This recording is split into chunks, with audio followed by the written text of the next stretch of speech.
ಮೇಕೆದಾಟು ವಿಚಾರದಲ್ಲಿ ಬಹುದೊಡ್ಡದಾಗಿ D K Suresh ಅವರೇ ಜನರನ್ನ ಯಾಮಾರಿಸ್ಬಿಟ್ರಿ ಅನ್ನುವಂಥ ಆರೋಪವನ್ನ ನೇರವಾಗಿ ನಿನ್ನೆ ಬಿಜೆಪಿ ಅವರು ಸುದ್ದಿಗೋಷ್ಠಿ ಮಾಡಿ ಹೇಳ್ತಾರೆ.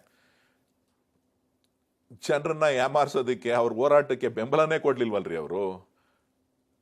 ಅವ್ರ ಯೋಗ್ಯತೆ ಏನ್ರಿ? ಅವ್ರ ಮೇಕೆದಾಟು ಪರವಾಗಿ ಏನ್ ಹೇಳ್ತಾರ ಅವರು? ಮೇಕೆದಾಟು ಬೇಕಾ ಬೇಡವಾ ಅದನ್ನ ಹೇಳಿ ಅವರು ಬಿಜೆಪಿ ಅವರು. ಅವ್ರು ಹೋಗಿ ನರೇಂದ್ರ ಮೋದಿ ಅವ್ರಿಗೆ ಹೇಳಿ, ಪ್ರಧಾನಮಂತ್ರಿಗಳಿಗೆ ಹೇಳಿ, ನಮಗೆ ಮೇಕೆದಾಟು ಅವಶ್ಯಕತೆ ಇದೆ, ಬೆಂಗಳೂರು ನೀರಿನ ಅವಶ್ಯಕತೆ ಇದೆ ಅಂತ ಹೇಳಿ.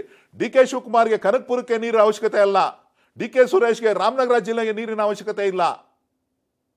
ಈ ಅವಶ್ಯಕತೆ ಇರತಕ್ಕಂಥದ್ದು ಬೆಂಗಳೂರಿನ ಕುಡಿಯೋ ನೀರಿಗೆ.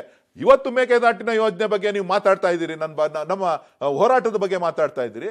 ನೀವು ಇಡೀ ರಾಜ್ಯ ಯಾವ ರೀತಿ ತಮಿಳುನಾಡಿನಲ್ಲಿ ಒಗ್ಗಟ್ಟಾಗಿ ಇವತ್ತು ಹೋರಾಟವನ್ನ ಮಾಡ್ತಾರೆ, ಅಂತ ಒಂದು ಕೆಲಸವನ್ನ ಭಾರತೀಯ ಜನತಾ ಪಕ್ಷ ಮಾಡ್ಲಿಕ್ಕೆ ಸಾಧ್ಯ ಆಗ್ಲಿಲ್ವಾ? INDIA ಕೂಟದಲ್ಲಿರುವಂತಹ DMK ತನ್ನ ಪ್ರಣಾಳಿಕೆಯಲ್ಲಿ ಹೇಳುತ್ತೆ ಅವಕಾಶ ಕೊಡೋದಿಲ್ಲ. ಅವರ ವೈಯಕ್ತಿಕ ಅಭಿಪ್ರಾಯ. ಹೇಗೆ ವೈಯಕ್ತಿಕ ಆಗುತ್ತೆ? INDIA ಒಕ್ಕೂಟದಲ್ಲಿ ಜೊತೆಗಿದ್ದಾರೆ ಅವರು. ಕಾಂಗ್ರೆಸ್ ಇವತ್ತು ನಾವು ನಮ್ಮ ರಾಜ್ಯದಲ್ಲಿ ಮೇಕೆದಾಟು ಯೋಜನೆಗೆ ಬದ್ಧವಾಗಿದ್ದೇವೆ. ಅನುಮತಿ ಕೊಟ್ಟ 3 ವರ್ಷಗಳಲ್ಲಿ ಅನುಮತಿ ಕೊಡಬೇಕಾದ್ರೆ ನೇರವಾಗಿ ಕೇಂದ್ರ ಕೊಡಕ್ಕಾಗಲ್ಲ, ತಮಿಳುನಾಡು ಒಪ್ಪಿಗೆ ಕೊಡಬೇಕಾಗುತ್ತೆ. ತಮಿಳುನಾಡು ಒಪ್ಪಿಗೆ ಕೊಡಬೇಕಾದಂತ ಅವಶ್ಯಕತೆ ಇಲ್ಲ. ಕೋಳಿ ಕೇಳಿ ಸರಿಬೇಕಾದ ಅವಶ್ಯಕತೆ ಇಲ್ಲ. ಡಿ ಕೆ ಶಿವಕುಮಾರ್ ಅವರಿಗೆ ತಮಿಳುನಾಡಿನಲ್ಲಿ ತುಂಬಾ ಪರಿಚಿತವಾಗಿರಲ್ಲ. ಅವರು ಇಡೀ ದೇಶಕ್ಕೆ ಗೊತ್ತಿರುವಂತ ವ್ಯಕ್ತಿ. ಕೇಳಬಹುದಲ್ವಾ? ಕೇಳಿಲಿ, ನಾವು ಹೇಳದ್ ಕೇಳಿಲಿ. ನಾವು ಅದು ಸುಪ್ರೀಂ ಕೋರ್ಟ್ ನಲ್ಲಿ ಕ್ಲಿಯರ್ ಕಟ್ ಆರ್ಡರ್ ಬಂದಿದೆ. ಓಕೆ, ಕುಡಿಯೋ ನೀರಿನ ವಿಚಾರದಲ್ಲಿ ನಮಗೆ ಹಕ್ಕಿದೆ. ನಾವು ಕಟ್ತಾ ಇರ್ತಕ್ಕಂಥದ್ದು ಬ್ಯಾಲೆನ್ಸಿಂಗ್ ರಿಸರ್ವಾಯರ್. 100%. ಅವರು ವಿನಾಕಾರಣ ಪಿಟಿಷನ್ಸ್ ಗಳನ್ನ ಫೈಲ್ ಮಾಡ್ತಾ ಇದ್ದಾರೆ.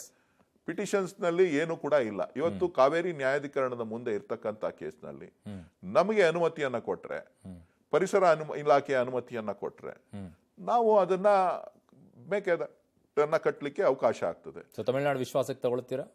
ಅದು ಮುಂದಿನ ಜವಾಬ್ದಾರಿ.